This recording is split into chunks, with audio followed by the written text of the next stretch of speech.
বলেন। আমি নাসিরউদ্দিন পাটোয়ারি কে চিনি না, এখন পর্যন্ত চিনি না, টেলিভিশনে দেখি, কোনদিনই চিনি। ছেলেপেলেরা সাথে কথা বল। ওর বাড়ি হইলো হাজীগঞ্জ, শাহরাস্তে একটা এমপি সিট আছে, ওই সিটে আমি ওই এলাকার উপজেলা চেয়ারম্যানকে জিজ্ঞাসা করছি, ওই এলাকার এমপি হইলো রফিকুল ইসলাম বীরুত্তম। আমি ওদের কথা নাই, আমাকে অনেকেই বলছে যে নাসিরউদ্দিন পাটোয়ারি শাহরাস্তিতে কে, এইটা শেষ পর্যন্ত মানুষ খুঁজা বাইর করছে কোন জায়গাতে। আমি তার বাড়ি বলতে পারি, তার বাপা, এগুলো বলবো না। আমি বলবো ও তো মেম্বার হইতে পারবে না, তো ও তো ডিজিএফআই ক্যাম্প ভাঙিয়ে ফেলতে চায়। ডিজিএফআই করে কি, আর্মি করে কি?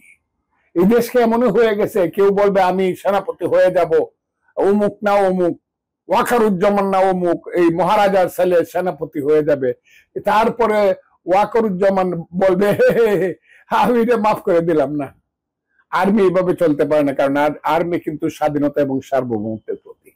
আমি মনে করি আজকে যে কথাগুলো বলছে এগুলা রাষ্ট্রবিরোধী কথা এই ছেলেরা বলছে। আমাকে মারিয়ে ফেলতে চায় ছেলেরা মব জাস্টিস করিয়া, কিন্তু আমি বলে দিলাম এই ছেলেরা যা করতেছে দেশের সর্বনাশ করতেছে। দেশের 18 কোটি মানুষের আমি পায়ে ধরবো না, হাতে ধরবো না, হাত জোর করবো আমি জানি না, কিন্তু এই ছেলেরা কিন্তু দেশের সর্বনাশ করে ফেলতেছে। আসসালামু আলাইকুম, আপনাদের সঙ্গে আমি আতিক রহমান পূর্ণিয়া। আপনারা জানেন যে দেশের রাজনীতি এবং নির্বাচনে আমরা প্রতিনিয়ত দেশের রাজনৈতিক বিশ্লেষক, রাজনীতিবিদ সবার কাছেই জানতে চাই যে নির্বাচন নিয়ে একটি অনিশ্চয়তা, এই অনিশ্চয়তা কেন? রাজনীতি বিভিন্ন সেক্টরের মানুষজন তার মতো করে, অনেকে বলেন এনসিপি তার মতো করে খেলছে, জামাত তার মতো, বিএনপি তার মতো। আসলে অবস্থা কি? আজ আমাদের সঙ্গে আছেন দেশ বরেণ্য মানুষ, মুক্তিযোদ্ধা, বিএনপি চেয়ারপারসন এবং খালেদা জিয়ার উপদেষ্টা অ্যাডভোকেট ফজলুর রহমান।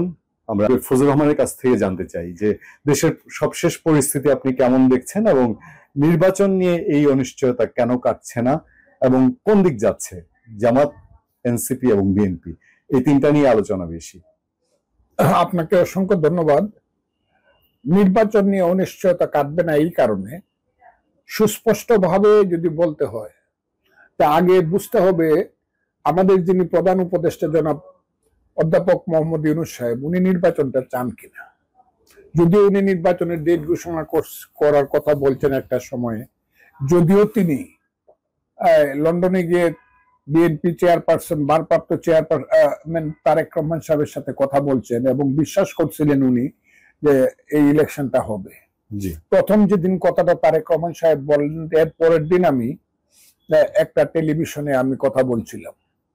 সেই টেলিভিশনে আমি সন্দেহ প্রকাশ করছিলাম ইলেকশনটা বোধহয় হবে না। আমার সাথে মাসুদ কামাল সাহেব ছিলেন, যে কিন্তু আমার দল যেহেতু বিশ্বাস করে ইলেকশন হয়ে যাবে, আমি আমার দলের বাইরে কথা বলবো না।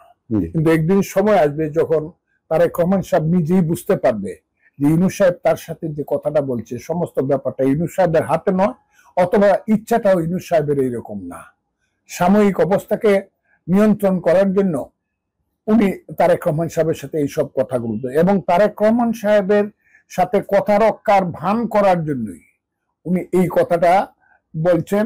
5ই আগস্ট রাত 8টা 20 বক্তৃতায় যে ইলেকশন হবে ফেব্রুয়ারির প্রথম সপ্তাহে, এটা বলছেন। এটা আমার মনে হয় যদি ইউনূস সাহেব ইলেকশন দিতে চায়, রিয়েলি মিন করে, এখন এই মুহূর্তে বলুক।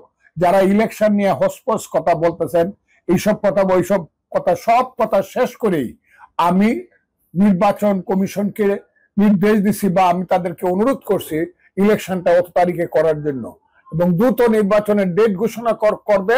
আমি এবং আমরা, আমার সরকার তার সাথে থাকবে, এবং সবাইকে বলবো নির্বাচনে আসেন, এবং নির্বাচন নিয়ে আমরা আর কোনো ব্যতিক্রম ধর্মী কথা শুনতে চাই না। এই কথাটা যেদিন তারা বলবেন ইউনূস সাহেব, সেই দিন আমি বুঝবো যে ইলেকশনটা করা